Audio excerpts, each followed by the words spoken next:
शाम की चाय हो या सुबह का नाश्ता या बच्चों का लंच मेन्यू डिसाइड करना हो, ये आइडियल रेसिपी है हर लिहाज से। बिस्मिल्लाहिर्रहमानिर्रहीम। बिस्मिल्लाहिर्रहमानिर्रहीम। अस्सलाम वालेकुम, मरहबा। फूड फनगामा में बहुत बहुत खुश आमदीद। फूड फनगामा है फ़न एंड टेस्ट का ख़जाना, जहाँ बनती है नई नई रेसिपीज़ आपके लिए रोज़ाना। आज आपके लिए लेकर आए हैं एक बहुत ही ज़बरदस्त सी रेसिपी जो बनाने में बहुत आसान है और घर में मौजूद सामान से ही तैयार हो जाएगी। स्टार्ट करते हैं रेसिपी को। तो हमने यहाँ पर ले लिए हैं 8 ब्रेड स्लाइसेस और 2 अदद अंडे। तो सबसे पहले हम जो ब्रेड के स्लाइसेस हैं उनको ब्लेंडर में डालकर क्रम्स बना लेंगे और उसके बाद एक बाउल में 2 अंडे शामिल करेंगे। इसके बाद हम इसमें शामिल करेंगे 1.5 कप दूध। तो दूध आपने फुल क्रीम मिल्क लेना है।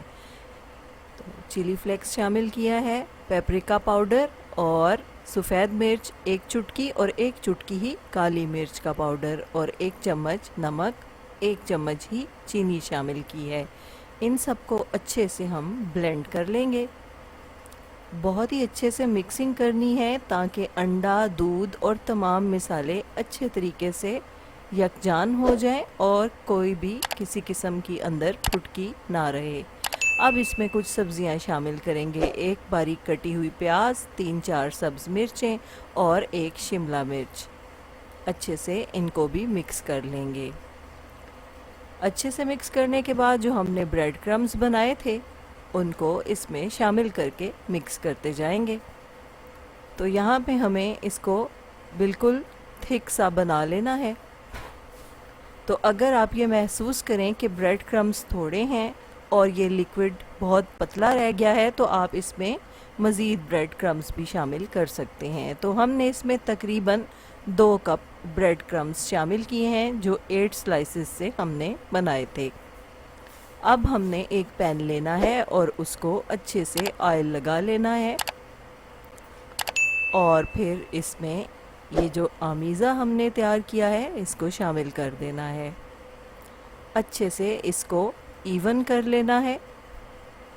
आप इसे 2 पोर्शंस में भी बना सकते हैं, यानी आप इसको पतली लेयर में भी बना सकते हैं। हमने इसको थिक लेयर में बनाया है। तो आंच जो है वो बहुत ही हल्की रहेगी। इसकी तैयारी में कम से कम आपको 15 से 20 मिनट लग जाएंगे क्योंकि इसको अच्छे से हमने अंदर तक पकाना है। तो साइड से हमने ऑयल इसमें शामिल किया है। तो 10-15 मिनट गुज़रने के बाद हम इस तरह से इसको एक प्लेट पर उल्टा कर लेंगे पैन को और फिर इसको इस तरह से पैन में दोबारा शामिल कर देंगे। अगर हम इसे स्पून की मदद से उल्टाने की कोशिश करें तो ये टूट सकता है, जिससे इसकी शेप ख़राब हो जाएगी। तो दोबारा से हमने किनारों से ऑयल शामिल किया है इसमें। मज़ीद 15-20 मिनट के बाद अब हम देखते हैं कि ये नीचे से सही से पका है या नहीं। तो ये बहुत अच्छे से पक गया है। अब हम इसको डिश आउट कर लिया हमने। तो ये देखने में भी बहुत अमेजिंग लग रहा है और खाने में भी ये बहुत ही मज़ेदार है। और इसमें जो हमने दूध शामिल किया है उसकी वजह से इसके अंदर एक चीज़ी फ्लेवर भी आ गया है। तो इसमें आपको पिज़्ज़ा का फ्लेवर भी मिल जाएगा।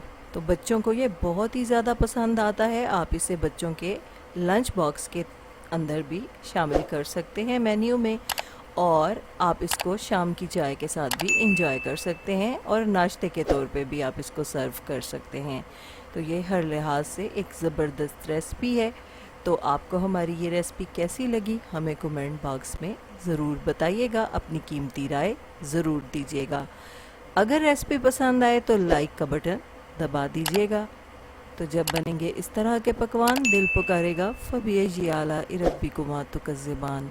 हमारी दुआ है आप रहें खुश और शादमान, दुनिया के साथ आखिरत भी हो आपकी आसान, कभी ना आए आप पे कोई भी इम्तिहान, अल्लाह हो आपका मुहाफ़िज़ व निगहबान।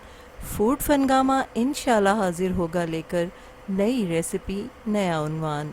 फूड फनगामा की रेसिपीज़ को लाइक कीजिए, शेयर कीजिए और फूड फनगामा को सब्सक्राइब कीजिए। इजाज़त चाहते हैं। अल्लाह हाफिज़।